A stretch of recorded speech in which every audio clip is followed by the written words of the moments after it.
నమస్తే, welcome to our channel. నేను సిరి. ఆంధ్రప్రదేశ్లో ప్రభుత్వం మారిన తర్వాత చాలా రకాలుగా సంఘటనలు ఎదురవుతున్నాయి అక్కడ ప్రజలకి. ఎన్నో విషయాలు జరుగుతున్నాయి. ప్రమాదాలే అనుకోవాలా, అవి నిజంగా జరుగుతున్నాయా లేకపోతే ఏంటి?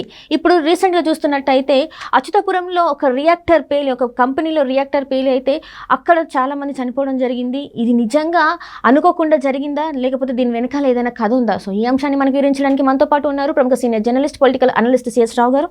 నమస్కారం సార్. నమస్తే సార్. ఇప్పుడు చూస్తున్నట్టయితే అచ్యుతాపురంలో దీనికన్నా ముందు కూడా మనం చాలా సంఘటనలు జరిగాయి.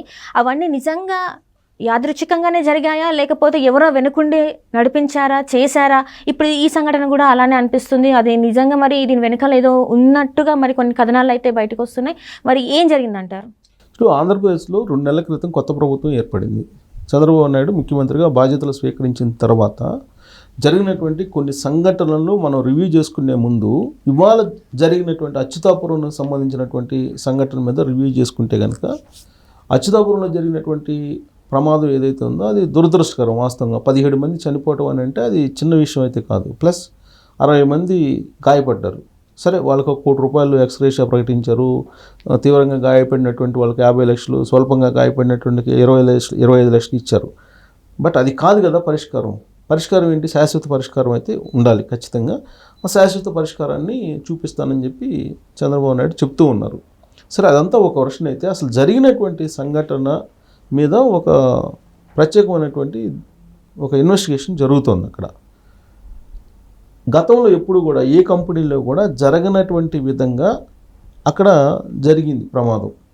జనరల్గా ఏంటంటే ఫర్నేస్ బ్లాస్ట్ కావటం ఇవన్నీ జరుగుతూ ఉంటాయి ఏ కంపెనీలో అయినా సరే. కానీ ఇక్కడ వాళ్ళు చెప్తున్న దాని ప్రకారం ఏంటి, ఏదో ఒక ద్రవ పదార్థం వచ్చి పడింది, దాంతో అదేదో ఫైర్ అయిపోయింది అని చెప్తున్నారు. గతంలో ఎప్పుడు కూడా ఇలా జరగలేదు అనేది ఈ ప్రమాదాలకు సంబంధించినటువంటి వాటిని గతంలో ఇన్వెస్టిగేషన్ చేసినటువంటి వాళ్ళు చెప్తున్నటువంటి మాట. ఆ ప్రమాదం జరిగిన దాని మీదనే అనుమానాలు ఉన్నాయి. అసలు అది ప్రమాదమా లేదంటే యాక్సిడెంటలా లేదంటే అది ప్లాన్డా అనేది. అసలు ఆ కంపెనీ ఓనర్ ఎవరైతే ఉన్నారో అతను అసలు ఇప్పటివరకు ఫోన్ లిఫ్ట్ చేసి రెస్పాండ్ కావట్లేదు అని అంటే ఏంటి అర్థం? ఇద్దరు ఓనర్స్ ఉన్నారని చెప్పేసి వార్తలు వస్తున్నాయి. అందులో ఒక ఓనర్ ఇట్లానే రెస్పాండ్ అవ్వట్లేదు. సో అందుకే ముందు నుంచి వెళ్ళి కూడా ఏదో డిస్టర్బెన్స్ ఉంది, దాన్ని అందుకే పట్టించుకోలేదని కూడా కొన్ని వార్తలు వస్తున్నాయి. అటు కంపెనీని కూడా సరిగా పట్టించుకోవట్లేదని కూడా వార్తలు వస్తున్నాయి సార్. అప్పుడు అలాంటప్పుడు గవర్నమెంట్ దాన్ని మానిటర్ చేసుకోవాలి కదా. గత గవర్నమెంట్ కానీ ఇప్పుడు గవర్నమెంట్ కానీ మానిటర్ చేసుకోవాల్సిన బాధ్యత ఉంది. దానికి సంబంధించినటువంటి కార్మిక శాఖ లేదంటే పొల్యూషన్కి సంబంధించి కానీ పొల్యూషన్ కంట్రోల్ బోర్డు ఉంటాయి, ఈ డిపార్ట్మెంట్స్ ఉంటాయి. సో ఈ డిపార్ట్మెంట్స్ ఉన్నప్పుడు అవి రివ్యూ చేసుకోవాలి. సరే, వాళ్ళ మధ్య ఏదున్నా సరే అది ఇప్పుడు తేలాల్సింది ఏంటంటే ఇన్సిడెంటా యాక్సిడెంటా ఈ రెండింటిలో ఒకటి తేలాలి. అది యాక్సిడెంట్ అయితే దురదృష్టకరం, ఇన్సిడెంట్ అయితే మాత్రం ఖచ్చితంగా దాని వెనుకున్నటువంటి కుట్రను బయట పెట్టాలి. అది ఎవరైనా కుట్రపూర్తిగా చేశారా ఈ ప్రభుత్వాన్ని బదనాం చేయడానికి, లేదా ఈ ప్రభుత్వాన్ని ఏదో ఒక రకంగా చెడు రూపంలో చూపించడానికి చేశారా అనేటువంటి కోణంలో కూడా దీన్ని చూడాల్సిన అవసరం కూడా ఉంది. ఎందుకు ఉందనంటే స్లీపర్ సెల్స్ అనేవి కొన్ని ఆంధ్రప్రదేశ్లో తిరుగుతూ ఉన్నాయి. ప్రభుత్వాన్ని బదనాం చేయడానికి, ప్రభుత్వాన్ని ఏదో ఒక రకంగా అబాస్పాలు చేయడానికి కొన్ని స్లీపర్ సెల్స్ సంచరిస్తూ ఉన్నాయి ఆంధ్రప్రదేశ్లో. ఆ స్లీపర్ సెల్సే గంజాయి సరఫరా చేస్తున్నాయి, ఆ స్లీపర్ సెల్సే డ్రగ్స్ సరఫరా చేస్తున్నాయి, ఆ స్లీపర్ సెల్సే మానభంగాలు చేస్తున్నారు, ఆ స్లీపర్ సెల్సే మానభంగాలు చేసి మర్డర్లు చేస్తున్నారు అనేటువంటి ఒక అనుమానం అయితే మొదటి నుంచి ఉంది. ఈ ప్రభుత్వం ఏర్పాటు అయినప్పటి నుంచి కూడా కొన్ని స్లీపర్ సెల్స్ పనిచేస్తున్నాయి. ఆ స్లీపర్ సెల్స్ నుంచి జాగ్రత్తగా ఉండాలి ఆంధ్రప్రదేశ్ అనేది. ఎందుకంటే ఆంధ్రప్రదేశ్లో అల్లకల్లోలం అనేది సృష్టించాలి అనేటువంటి ఒక ప్రయత్నం, ఒక పెద్ద కుట్ర జరుగుతుంది అనేటువంటి ఒక ప్రచారం, అలాంటి అనుమానం అక్కడక్కడ వినిపిస్తుంది ఆంధ్రప్రదేశ్లో. అందుకే పోలీసులు కూడా అలర్ట్ కావాలి, ఇంటెలిజెన్స్ చాలా పకడ్బందీగా ఉండాలి అనేటువంటి కొన్ని సూచనలు కూడా అనేక సందర్భాల్లో ఇస్తూ ఉన్నారు చాలామంది కూడా. దీని వెనుక ఇంత అనుమానాలు లేదంటే ఇంత స్లీపర్ సెల్స్ ఇంత భయంకరమా అని చెప్పి అనుకోవచ్చు. ఆ స్లీపర్ సెల్స్ భయంకరం కాబట్టి ఆంధ్రప్రదేశ్ అక్కడ ధ్వంసం అయ్యింది అని. ఇప్పుడు వైజాగ్లో డ్రగ్స్ బయటపడింది, దానికి సంబంధించినటువంటి కేసు ఇప్పటివరకు ఏంటి అనేది ఎవరు చెప్పట్లేదు. కొలికి రాలేదు, అసలు అది ఎక్కడ పెట్టారనేది కూడా ఇప్పటివరకు తెలియదు, ఎవరు దాన్ని చూస్తున్నారనేది ఇంతవరకు తెలియదు. చాలా విషయాలు ఇలానే. ఇప్పుడు జగన్మోహన్ రెడ్డి గారు 36 హత్యలు 34 హత్యలు అన్నారు, ఇంతవరకు వాటి గురించి బయటపెట్టిన దాఖలాలు అయితే లేవు.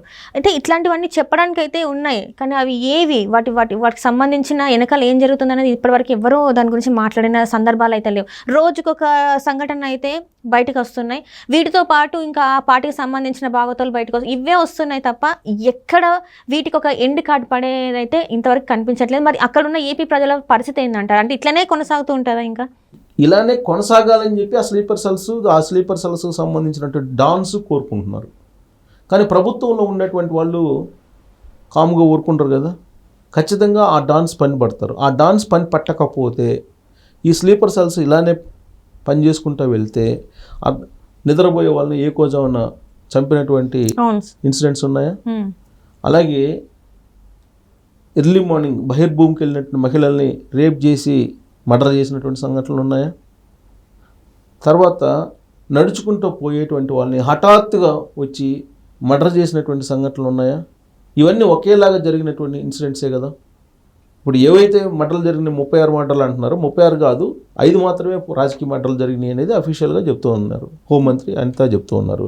ఈ 5 మర్డర్లలో ఒక 3 మర్డర్లు నిద్రపోయేటువంటి వాళ్ళని చంపినాయే కదా. అలాగే మిగతా మర్డర్లు నడుచుకుంటూ పోయేటువంటి వాళ్ళని చంపినాయే కదా. ఇంకోటి వైఎస్ఆర్ కాంగ్రెస్ పార్టీకి సంబంధించినటువంటి అతన్ని చంపారు. ఈ మర్డర్లకు సంబంధించి. రేపులకు సంబంధించి చూస్తే ఎర్లీ మార్నింగ్ బహిర్భూమికి వెళ్ళినటువంటి 2 మహిళల మీద రేప్ చేసి మర్డర్ చేశారు కదా. మరి గంజాయి మత్తులో అవి జరిగినాయి అని చెప్పి ఇన్వెస్టిగేషన్లో తేలుతుంది కదా. అంటే గంజాయి తీసుకుంటున్నటువంటి వాళ్ళు, ఈ మర్డర్లు చేస్తున్నటువంటి వాళ్ళు, మానభంగాలు చేస్తున్నటువంటి వాళ్ళు ఒకే బ్యాచ్. ఇది స్లీపర్ సెల్స్. ఈ స్లీపర్ సెల్స్ గత కొంతకాలంగా చెలరేగిపోతూ ఉన్నాయి. వీటిని కనుక అదుపు చేయకపోతే రాబోయేటువంటి రోజుల్లో చాలా ప్రమాదం పొంచి ఉంది ఆంధ్రప్రదేశ్ ప్రజలకి అని చెప్పి చెప్పవచ్చు. అందుకే అప్రమత్తం కావాలి. ప్లస్ ఇప్పుడు ఇన్సిడెంట్ తీసుకుంటే ఈ ఇన్సిడెంట్ చాలా పెద్ద ఇన్సిడెంట్గా చెప్పుకోవాలి. గతంలో ఎప్పుడో 70లోనే ఏదో జరిగింది, అప్పుడు 20 మంది చనిపోయారు. ఇట్నే వైజాగ్ కేంద్రంగా చేసుకొని అక్కడ జరిగింది, అప్పుడు 20 మంది చనిపోయారని చెప్పి చెప్తున్నారు. 2009లో సెజ్ ఏర్పడింది, అచ్యుతాపురం సెజ్. ఆ తర్వాత కొన్ని ప్రమాదాలు జరిగినాయి. తర్వాత ఇది అత్యంత ప్రమాదంగా భావిస్తున్నారు, 17 మంది చనిపోవటం అనేది. అంతకుముందు ఎల్జీ పాలిమర్స్ అని అక్కడ జరిగింది, ఎల్జీది సంబంధించి పాలిమర్స్ అని అక్కడ గ్యాస్ లీక్ అయ్యి జగన్మోహన్ రెడ్డి హయాంలో చనిపోయారు, చాలా మంది చనిపోయారు. చనిపోయినప్పుడు ఆయన ఏం చేశారు, తాను సేఫ్టీ ఆడిట్ చేస్తాను మొత్తం ఇండస్ట్రీస్కి, సేఫ్టీ ఆడిట్ చేసినందువల్ల మొత్తం ఈ ప్రమాదాలు జరగకుండా నేను శాశ్వతంగా పరిష్కారం చూపిస్తాను అన్నాడు. ఆ తర్వాత ఎల్జీ కంపెనీ తోటి మేనేజ్మెంట్ తోటి సమావేశం అయ్యి ఏం చేసావు, ఏమైనా చర్యలు తీసుకున్నావా? పోనీ ₹1 అనౌన్స్ చేసినటువంటి ఆయన అందరికీ అనౌన్స్ చేశారు, ఇప్పటికి కూడా ఒక 3 ఆయన ప్రకటించినటువంటి ఎక్స్గ్రేషియా రాలేదని చెప్పి చెప్తున్నారు. ఆ సేఫ్టీ ఆడిట్ అని చెప్పి ఆంధ్రప్రదేశ్లో ఉండేటువంటి ఇండస్ట్రియలిస్టులు అందరినీ ఇబ్బంది పెట్టి వాళ్ళ దగ్గర నుంచి కిక్ బ్యాక్స్ తీసుకున్నాడని ఆరోపణలు ఉన్నాయి. కొంతమంది అసలు ఆంధ్రప్రదేశ్ని వదిలిపెట్టి వెళ్ళేలాగా నోటీసులు ఇచ్చారు వాళ్ళకి నచ్చినటువంటి వాళ్ళకి. ఉదాహరణకు అమర్ రాజా ఫ్యాక్టరీ, దానికి పొల్యూషన్ కంట్రోల్ బోర్డు తోటి నోటీసులు ఇప్పించారు. నోటీసులు ఇప్పించి వాళ్ళ మీద వేధింపులకు గురి చేయడంతో వాళ్ళు తెలంగాణకి వచ్చేసింది ఆ కంపెనీ. మరి మిగతా కంపెనీలు నిజంగా సేఫ్టీ ఆడిట్ చేస్తే మరి ఇవాళ ఈ ప్రమాదం జరిగి ఉండేదా? అచ్యుతాపురం సెజ్లో ఈ ప్రమాదం జరిగి ఉండేదా? జరగడానికి అవకాశం లేదు. ఒకవేళ అది చేసి ఉంటే ఈ ప్రమాదం జరగదు. అది చేసినా కానీ ప్రమాదం జరిగిందంటే స్లీపర్ సెల్స్ అయి ఉండాలి. సో ఈ కుట్రను అయితే బయట పెట్టాలి. ఈ కుట్రను బయట పెట్టకపోతే మాత్రం రాబోయేటువంటి రోజులు ఈ స్లీపర్ సెల్స్ అనేటువంటి వాటిని అరికట్టకపోతే మాత్రం ఈ బద్నాం చేయడానికి కొన్ని శక్తులు, అదృశ్య శక్తులు, డాన్స్, పొలిటికల్ డాన్సే, మామూలు డాన్స్ కాదు, పొలిటికల్ డాన్సే ఈ స్లీపర్ సెల్స్ని నడుపుతూ ఉన్నారు అనేది పోలీసులు గమనించాలి. పోలీసులు గమనించి వాళ్ళని కనుక అరికట్టకపోతే మాత్రం ఖచ్చితంగా ఇలాంటి ఇన్సిడెంట్లని మనం ఆపలేము, ఆపేటువంటి అవకాశం కూడా లేదు. ఎందుకంటే మనం కరోనా సమయంలో చూసాం, కనిపించే శత్రువులతో పోరాడచ్చు, కనిపించినటువంటి శత్రువుతో మనం పోరాడలేము అని. అలాగే ఇప్పుడు కనిపించినటువంటి శత్రువులు వీళ్ళు. సో వీళ్ళంతా చూడాల్సినటువంటి బాధ్యత ఆంధ్రప్రదేశ్ ఇంటెలిజెన్స్ మీద, ఆంధ్రప్రదేశ్ పోలీస్ మీద ఉందని చెప్పి మనం చెప్పచ్చు.